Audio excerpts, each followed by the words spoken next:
Morning, America. Good afternoon, Europe.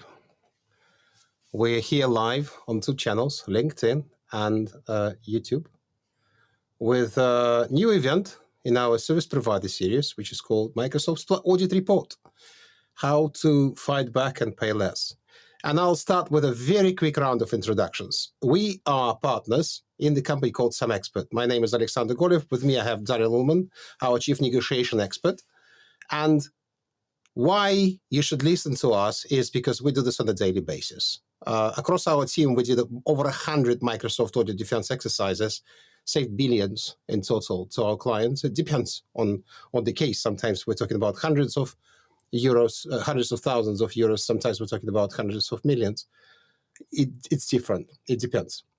And essentially, it's not our core service, but it's one of the services that we have to provide to our service provider clients, because Microsoft audits service providers more than commercial companies. And the idea for this particular event came to us when we had a few calls during the last year when providers called us at the last moment, when they've gone through the audit, when they've seen the result and thought, is there anything else we can do? Is there anything else we can squeeze out of that report after all the audit stages? And in most cases, the answer was yes. In most cases, sorry, I have to correct myself. In all the cases, the answer is yes. There is always something you can use to reduce the penalties. And I'll start with a quick introduction into the SPLA report. So, of course, this is not a real report. This is a mock-up. We can't really show you a real client audit. But most of them, they look like this. There are monthly figures for your consumption, which is calculated based on the data that you provide to them. There are monthly figures for your license reporting. Those figures, they take from their internal database, from the Microsoft's internal database, and then they compare. And they only calculate at the bottom. They only show you the gaps. When you see positive numbers in compliance here in this report, you won't see them in the SPLA audit report. They will never show you your positive overpayments.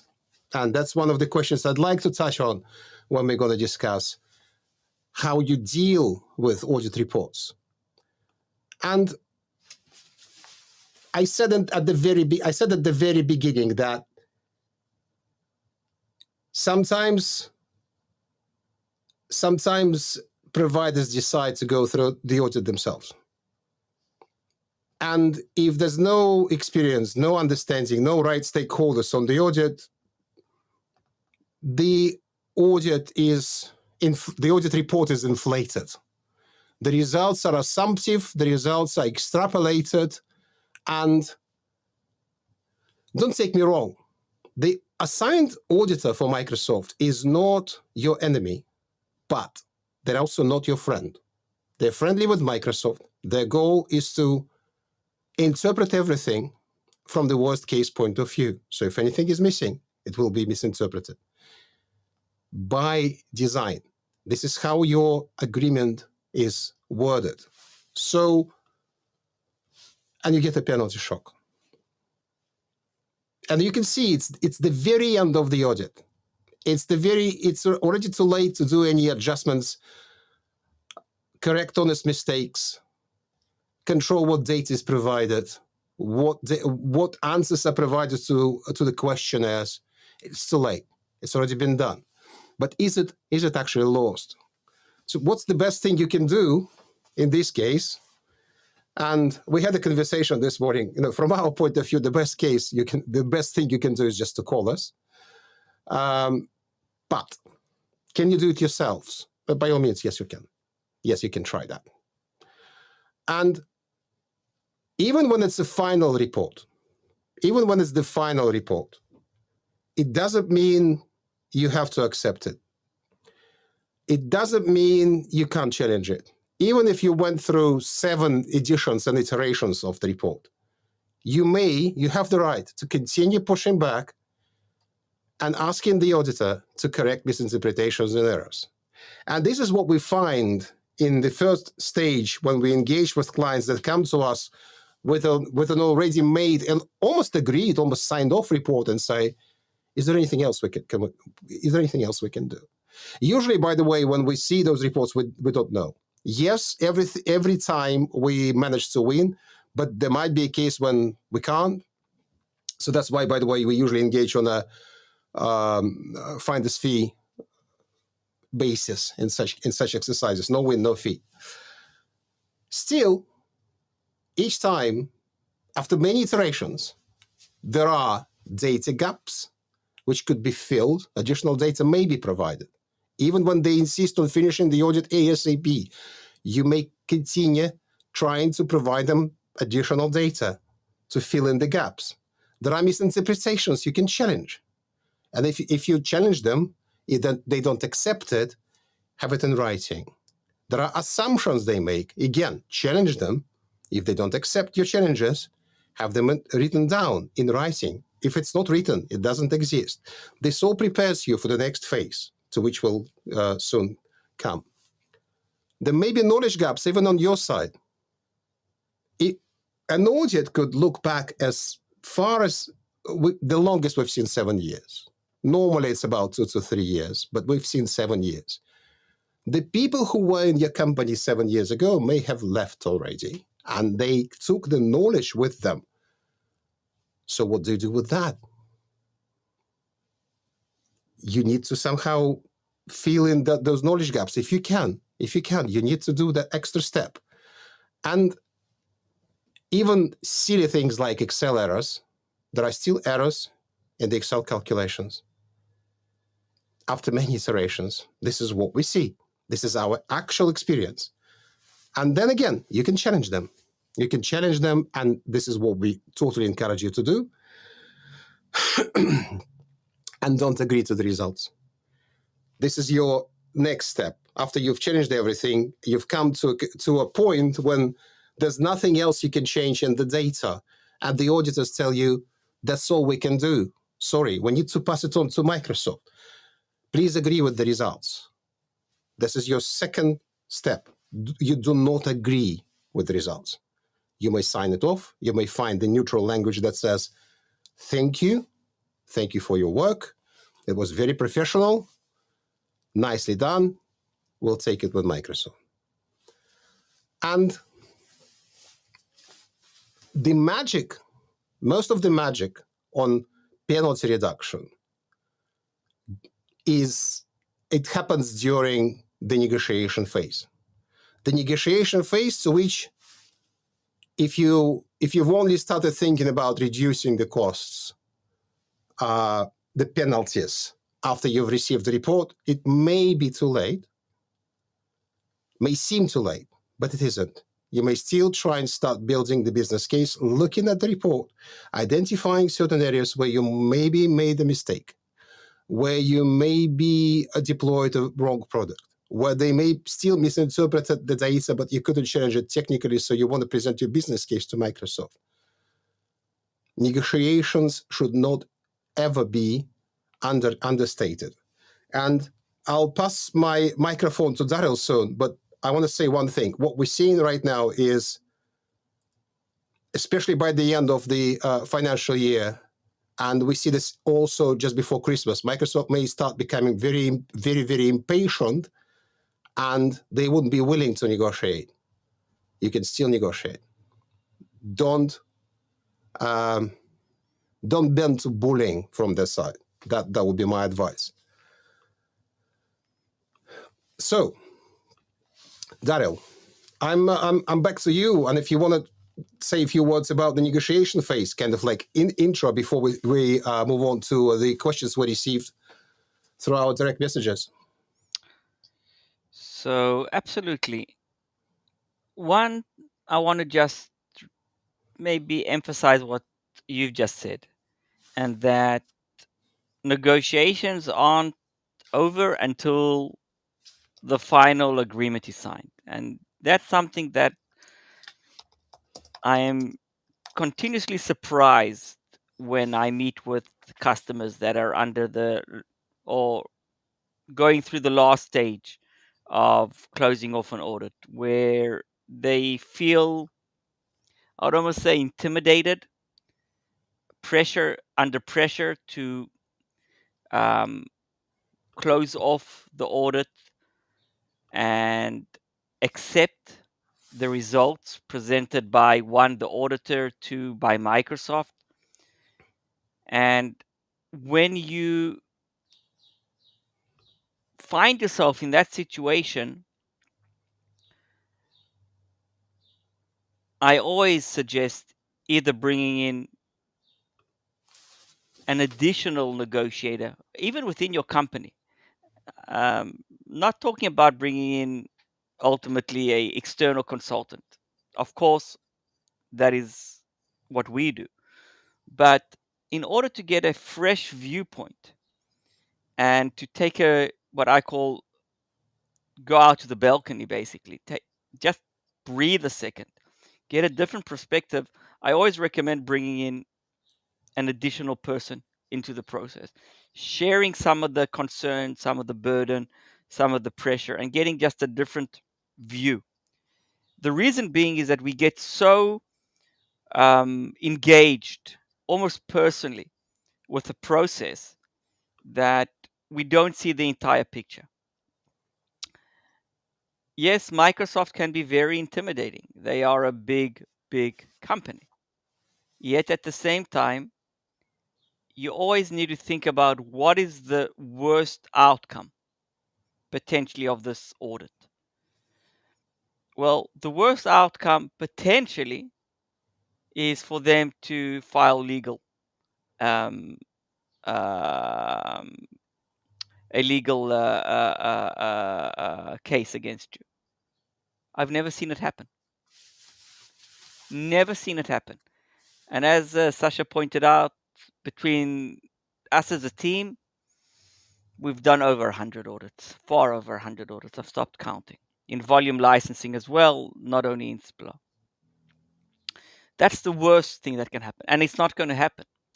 So that is basically the most frightening thing that potentially can happen. So if you're looking at risk mitigation or risk assessment, that's very, very low. Well, what else can happen?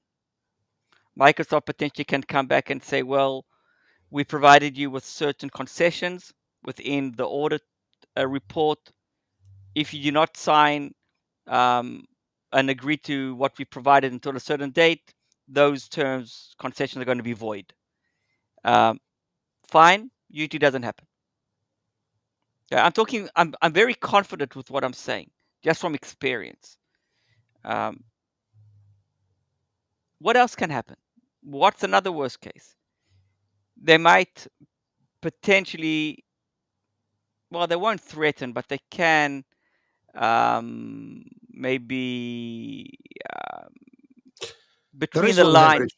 There is one between, leverage, Daryl, that I can remind yeah, you. So if it's a market that won't happen in the big Western countries, but if it's a market where Microsoft is concerned with compliance or too many small partners or anything dodgy is going on in the market, Microsoft may threaten to cancel the agreement.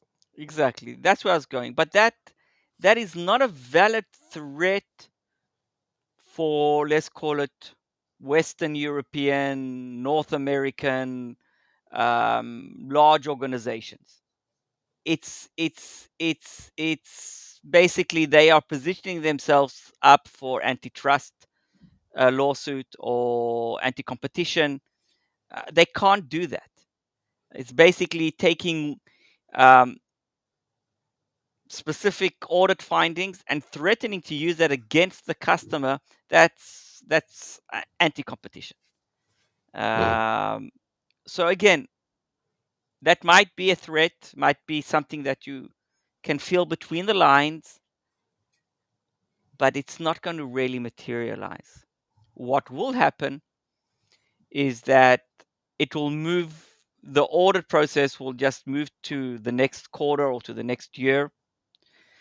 Maybe a new team will come on. Microsoft might not be happy with you. But again, that's the worst case scenario. Threatening, not much will happen. you need to have a good story behind why you're not accepting the terms and conditions. Not just saying straight out, no, we don't accept it. You need to have a story.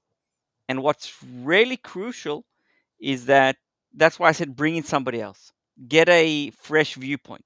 Have somebody take that burden off you and basically build up a good story. And there's always a story for why you are in this specific position. Articulate that story not only verbally, but articulate it in writing. That is part of the negotiation process. You need to have everything documented. And always add in, I love the sentence in goodwill. Because if you are negotiating in goodwill and it just goes over time, that's legitimate. We're not talking about a contract renewal that if you don't renew on time, then potentially, yes, there's going to be areas of concern around access of services, support, and so on and so on. Legitimate. But this is just an ongoing process that sometimes has been going on for 6, 9, 12 months, and we've been on orders that have gone on much longer than that without getting into more detail. So a deadline is never a deadline if something really material is going to happen, and nothing material is going to happen because it's an audit and you are negotiating in good faith. By the way, I'll start with a frequently asked question that we always receive every time. What will be the penalties, and will I have to pay the auditor's fees, and how much is it going to be? Do you want to take this one, Dale?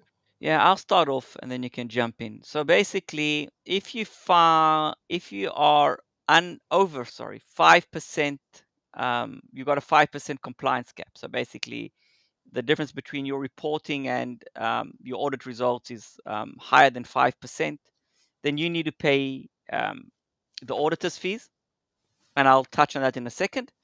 And you also potentially need to pay list price. So you're paying what's called ERP, estimated retail price. That's like the penalty. And don't forget SPLA.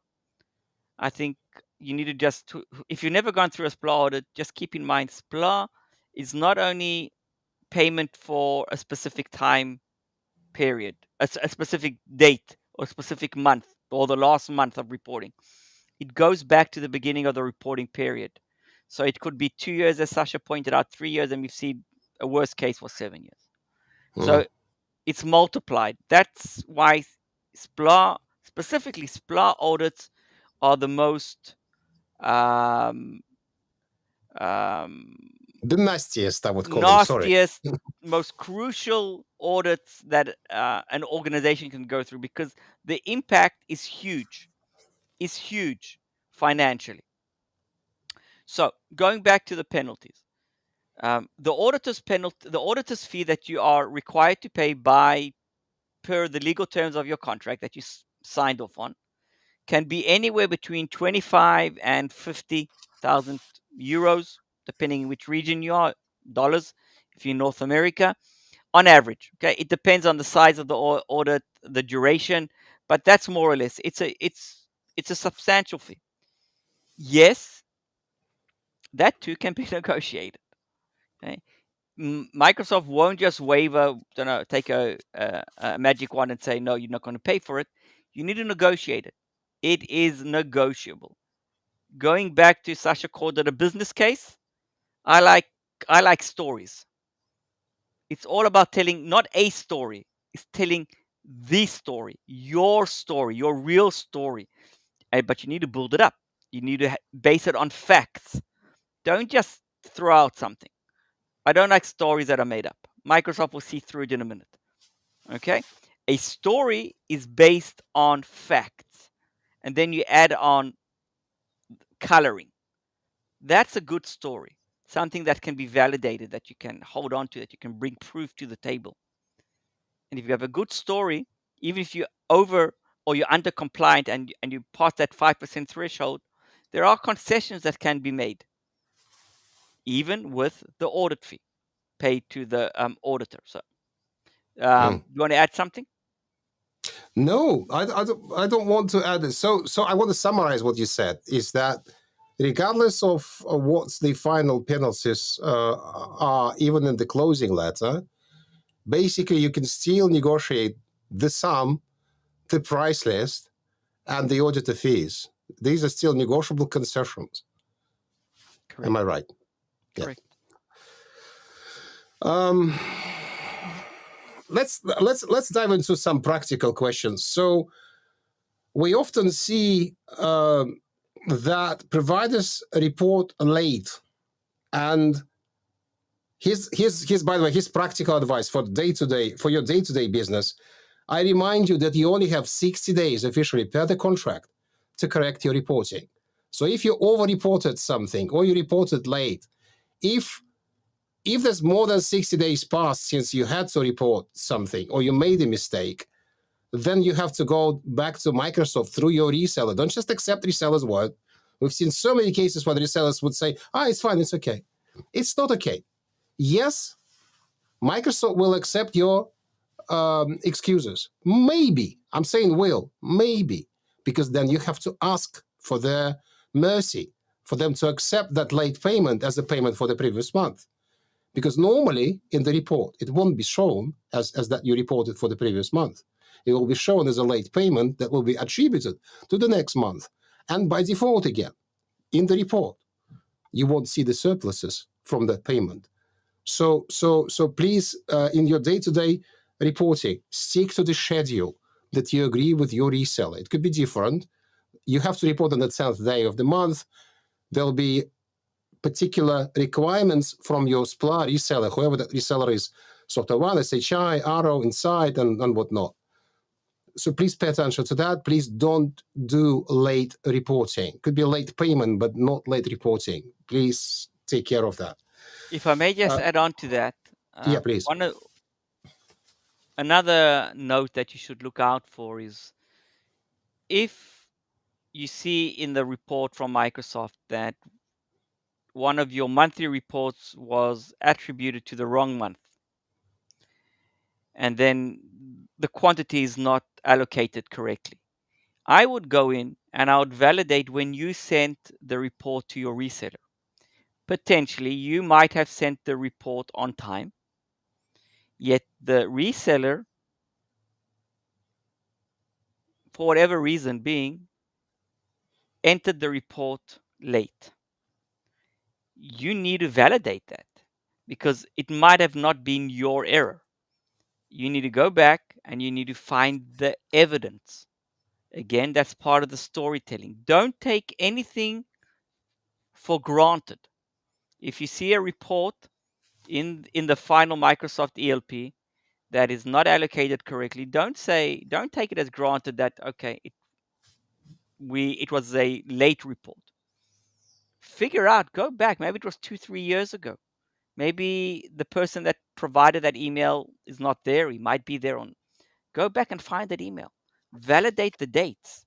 That's how meticulous you need to be when you are mitigating an audit. Each month could be hundreds of thousands of dollars or euros of fees that you might need to pay because of a human error on the other side. Daniel, let me throw in a few questions, which are, I must say, the most frequent scenarios that we see in audits and audit negotiations, complaints from the clients or questions that we received today. And the first number on my list, I'll just go through the list. The auditor misinterpreted the data and did not accept our arguments. We can't really push back. So how do we fight back on that? They misinterpreted the data, not accepting any additional arguments or evidence, saying not going to edit the report anymore. You have to go and talk to Microsoft. First, I want to say that the auditors are not always right with the way they interpret the Microsoft rules.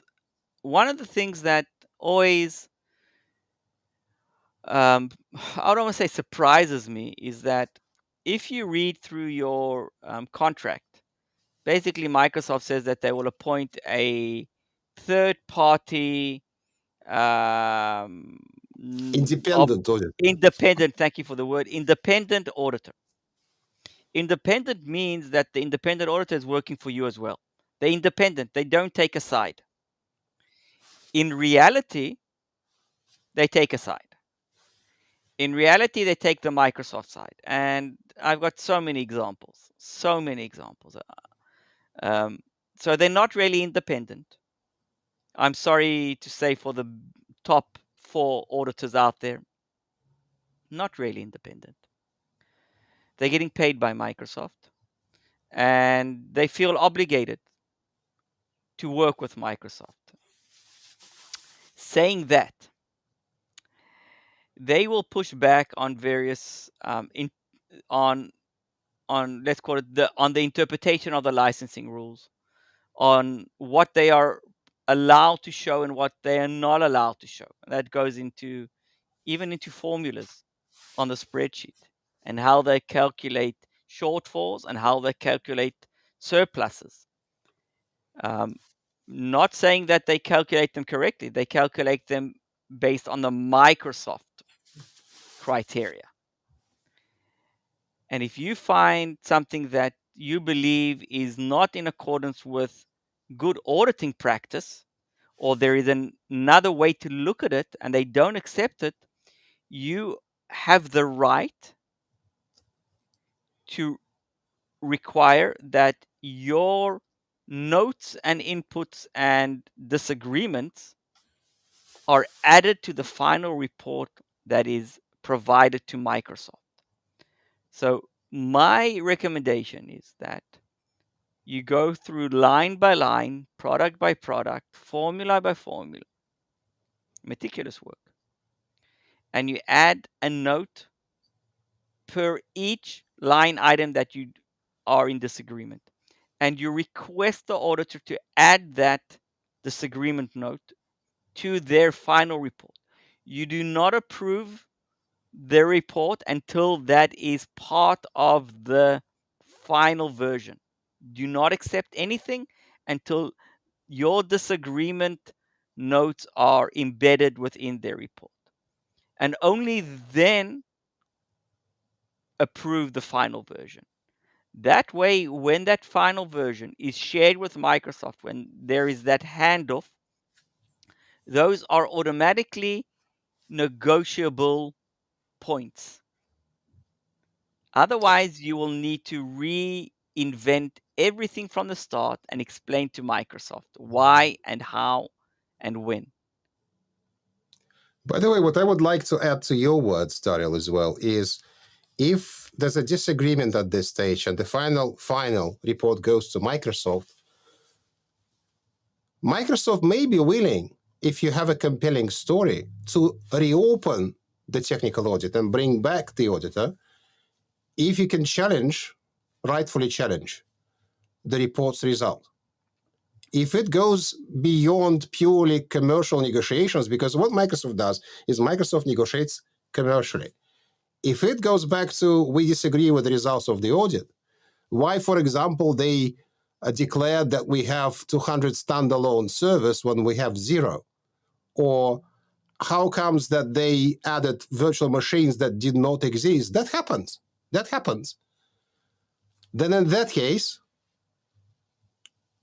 you can ask Microsoft, you can present your case, you can present the arguments, and they will be even compelled to send that report back to the auditor and introduce those changes and new comments to the report, and maybe even make corrections. And we've done that, we've seen that. So Yeah. just to summarize that, that's an important point. Even after the handover, the three-way handover between Microsoft, the auditor, and yourself, where the auditor basically leaves the room virtually, you still have the option to request to bring them back.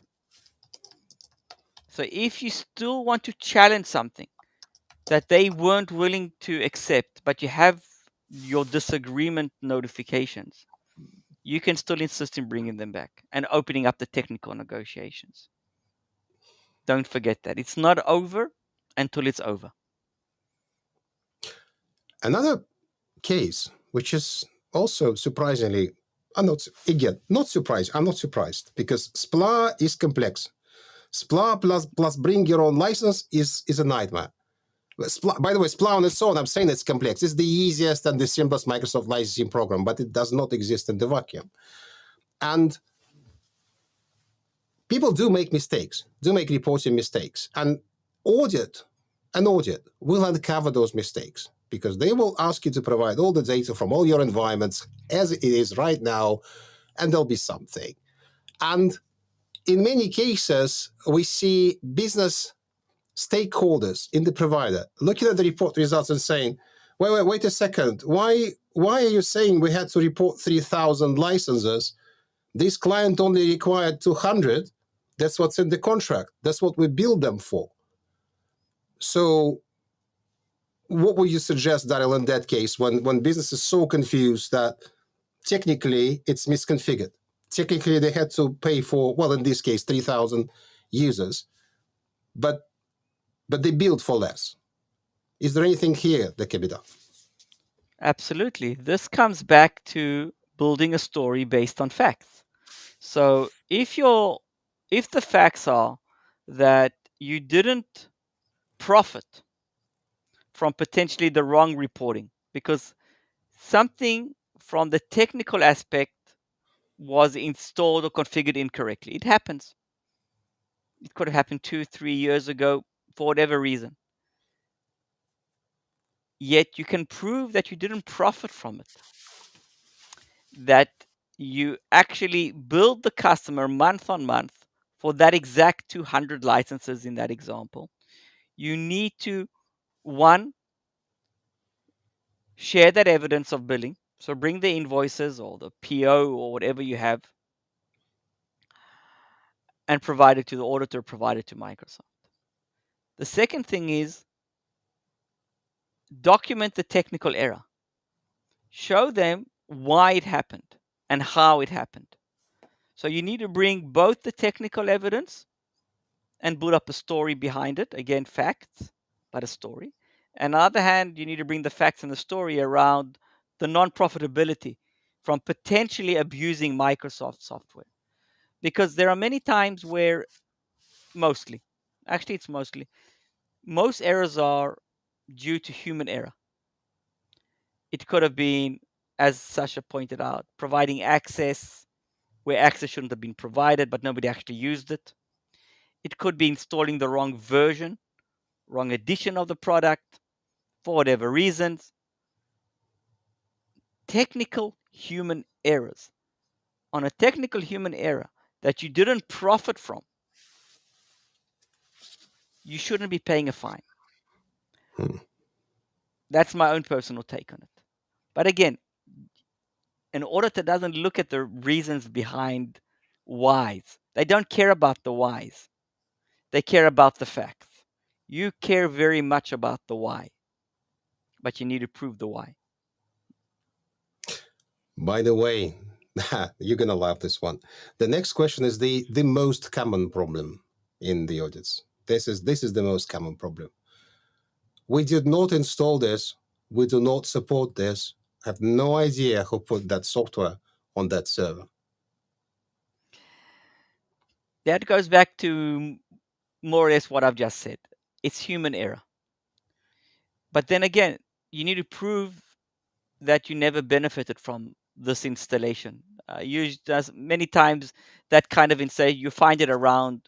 There a good example would be somebody installed, I don't know, Office and provided through a remote desktop, basically to all customers, completely open. Why? Because somebody didn't know how to configure it properly, didn't close the right, pick the right boxes, closed off access, all the good stuff. And it's been there for 4 years, for 5 years, for 6 years. Historically, it's been there. Yes, terrible business practice. Somebody should get, well, somebody made an error. Most probably you can't even find the person that did it or why it was done. It could have actually been an install of Office, for example, on an application that application has been removed and it's no longer available. An older version has been upgraded, but nobody actually went back and did the cleanup. Again, you made the error. Sorry. Okay, that's just what life is. But again, did you profit from it? Can you prove that actually it's not part of your core service, that it hasn't been used in a certain in a certain period of time? You need to go back and you need to find the evidence. But that is almost the most common error that we find. And that actually goes back to pre-mitigation of an audit. That is, before you get the audit letter, and nobody likes to do it, get your house in order. The penalty, the result of a bad audit can put a company under, can close a Oh, business. yes. We've had 2 cases this year. Okay, this year alone, small companies that any change in the profitability basically is going to put them in the red. Yeah. And they both were hit with multi-million euro, if I'm not mistaken. Yeah, euro audit results because of just bad business practice. Small team, lack of knowledge, no time, No like time. Yeah. no time, bad installations, wrong versions, the standard stuff, SQL Enterprise instead of standard, Office, I don't know, a professional instead of standard, didn't close off the ticks, let everybody basically could have access. RDS was open to everybody. Yeah, I can go on and go on and go on.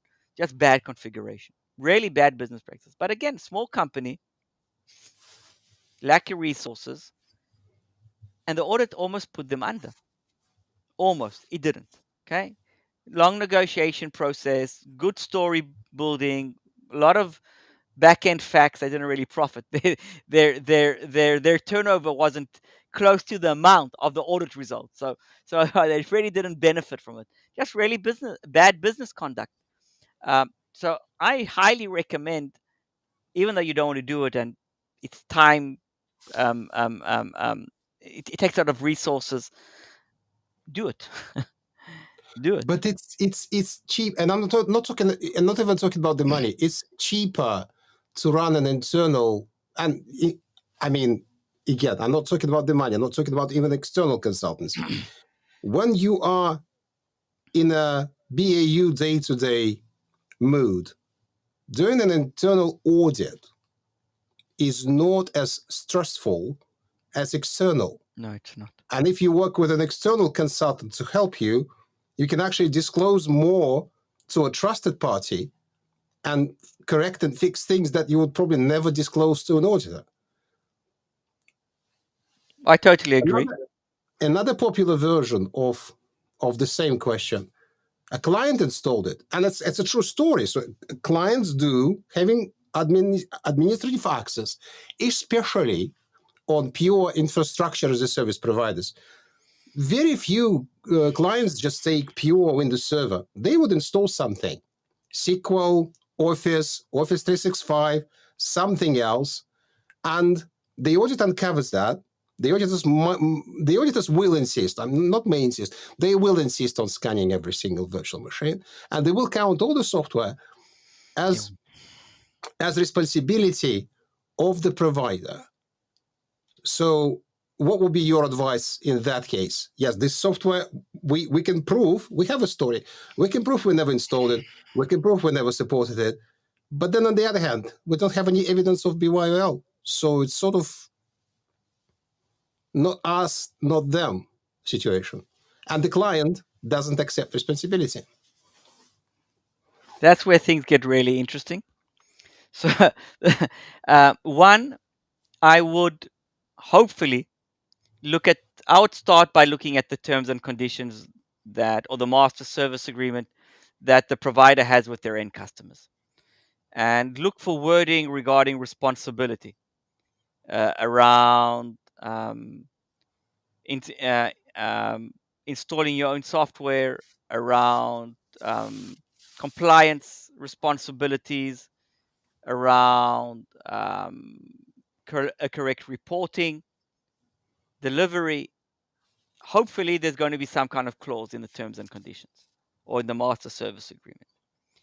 Yet, it never ceases to surprise me that most terms and conditions and master service agreements do not have wording that actually protects the service provider from their own customers. So that is another challenge once you don't find that right word. And it's so easy to put into your contracts. I will do it tomorrow morning if you listen to the school. That will save you hundreds of thousands or millions in the long run, depending on your size, from a compliance perspective. The second, Absolutely. yeah, Sorry, just a please, second. An yeah, absolutely free of charge advice. If you don't know where to start and you don't want to pay an external consultant to do it for you, look at Amazon. yeah, exactly. Just go and just copy paste. You don't Yeah. need anybody. You don't even need a legal counsel for that. Go to AWS or go to one of the big providers. Look at the terms and conditions. They have got it covered. Okay. Copy paste and put it into your contract. Now, if that's not the case, then you need to start looking for any kind of correspondence that you've had with that end customer. Anything that addresses responsibility about who was supposed to bring the license. Was there an agreement around BYOL? Whose responsibility was it to provide the evidence? Maybe there wasn't. Maybe there was just an email. Again, anything that you can find will provide evidence or a basis to underline your abuse of the software rights. It's if you abuse the software rights of Microsoft, installed something, made a profit from it, and never paid Microsoft, that's abuse. But if you installed incorrectly for whatever reasons and you didn't profit from it, even if you should have billed your customer but you never billed them, that is a what I call almost a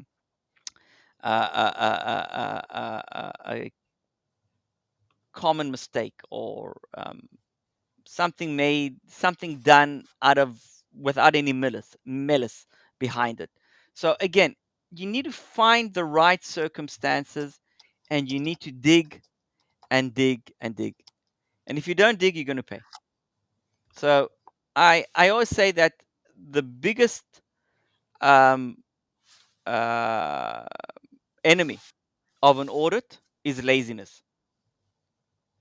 Is actually the customer's laziness, the service provider laziness of actually doing the hard work and finding the evidence and providing it and going through the data and the formulas and everything. Because who has time? Who has patience? Then you'll pay a premium fee. And we've just seen a case now, last week, where a customer was provided with a final, well, at least what Microsoft said, a final notice of, I don't remember what it was, Sasha, 1 point, how much $1 million? It was 1.2, Don't, 1.3. don't remember, but I don't doesn't remember matter. the exact number. And there was a lot of hardcore, hardball negotiation tactics going on by Microsoft, threatening and whatever. And the customer basically, it's end of Microsoft's end of year, and they wanted to close it off. There was no reason not to there was no reason to close it off. But the customer was intimidated, and the threats seemed real and valid, and they didn't put up a good story. And this had been going on for a few months. And Yeah, Microsoft basically 1.3. boxed them into Now the I corner. remember the case. It was 1.3 US Okay, dollars. and they boxed them into the corner to take a decision. Um, we had a certain recommendation. They went in a different direction, purely out of fear. You don't want to negotiate out of fear. You never want to negotiate out of fear. You'll lose. And they didn't do the hard, dirty work that they needed to. They Here's, scratched the surface.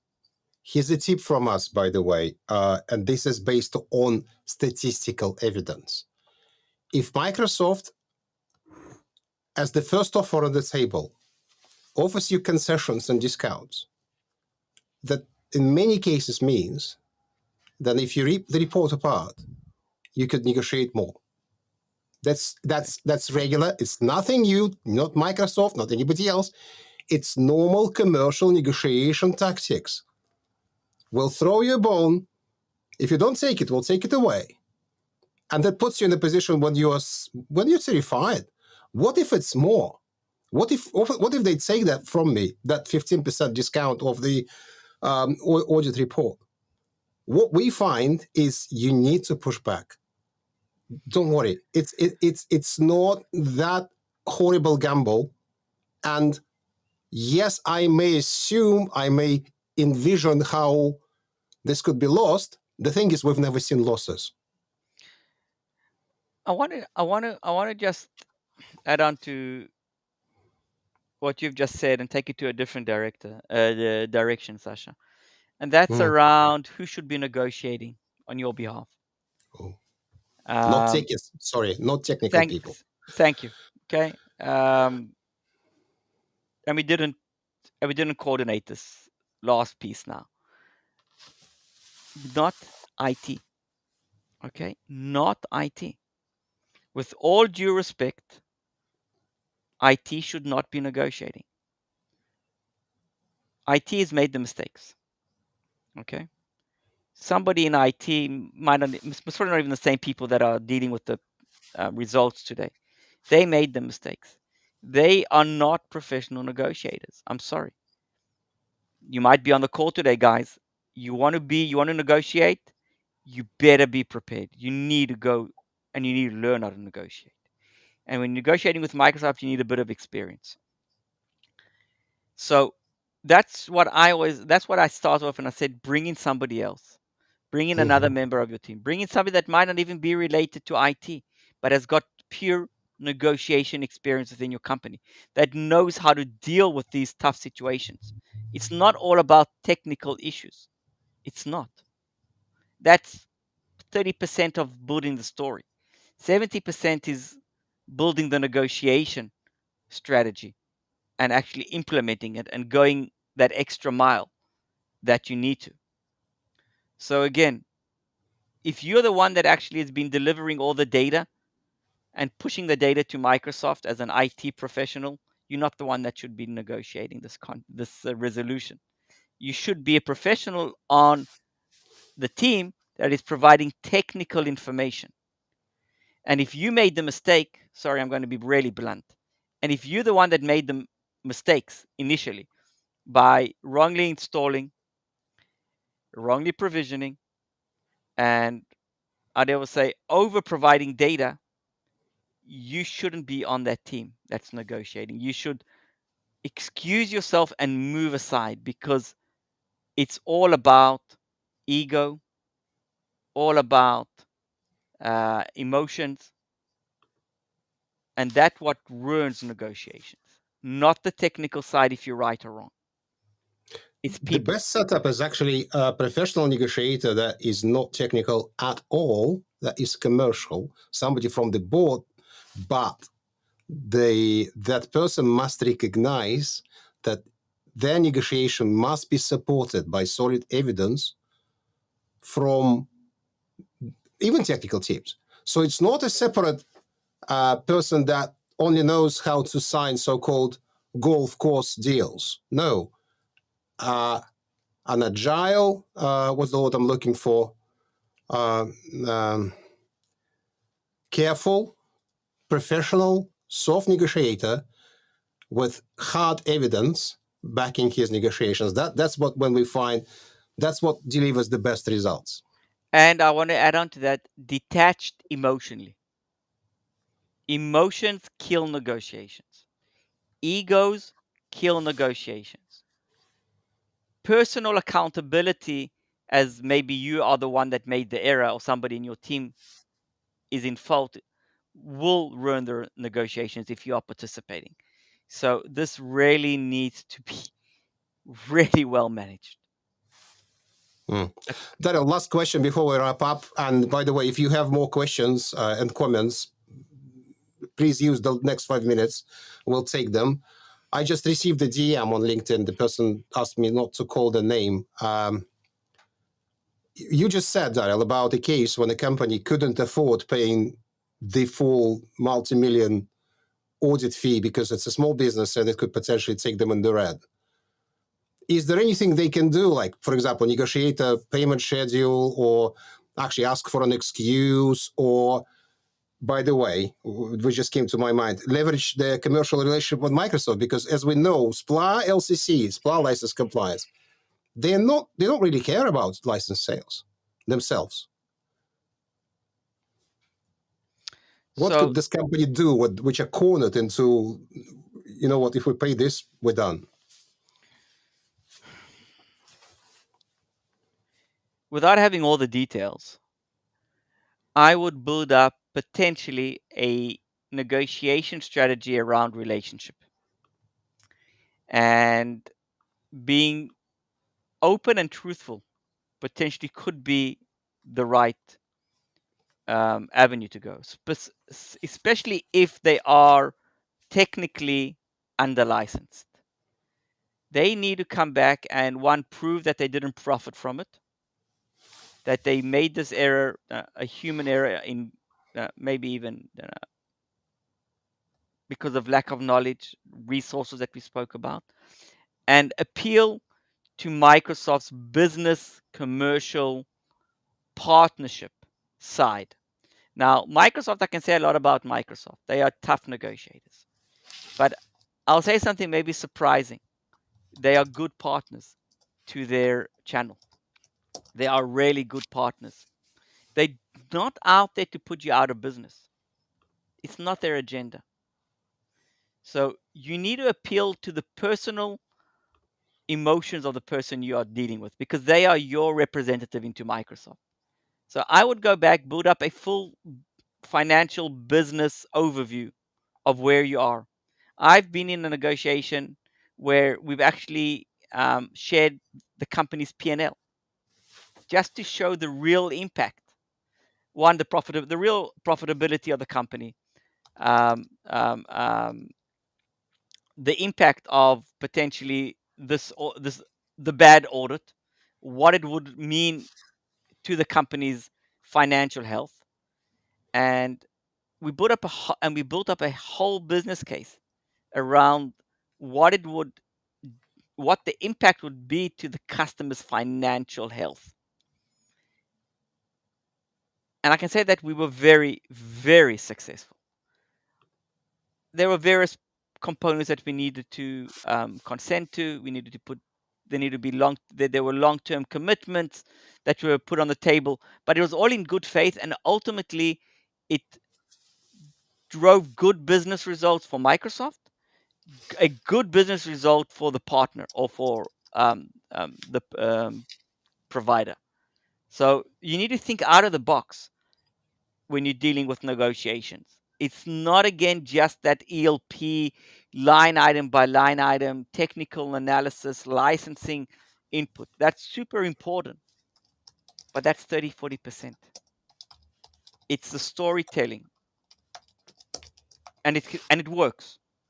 So think out the box, think creatively, work commercially with Microsoft, and basically look at them as a partner, and build up my last sentence. I know we have to conclude this webinar.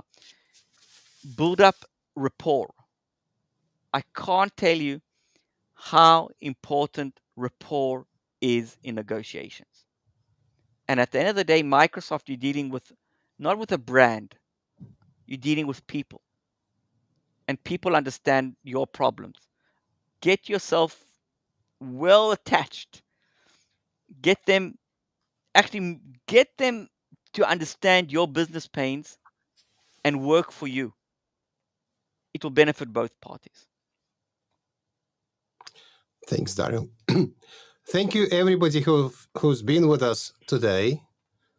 You will maybe in a couple of days receive a recording of this event. And if you have any questions, This is where you can find us. So we have QR code in the corner of the screen this way, yes. And if you want to review our audit defense offering, please have a look at that. We're very flexible on the terms, and we don't care when we engage. There's always a saving, always. And if you need references, we have references. Thank you very much for being with us today. We'll see you we almost do weekly events. And the next one, by the way, next week, where we're going to be talking not about service providers, but about any changes in Microsoft licensing. They may or may not happen on the 1st of July. We'll see. You never know. So thanks, everybody. Thanks, Daryl, again. And, well, see you soon on our channels. Thank Goodbye. you all.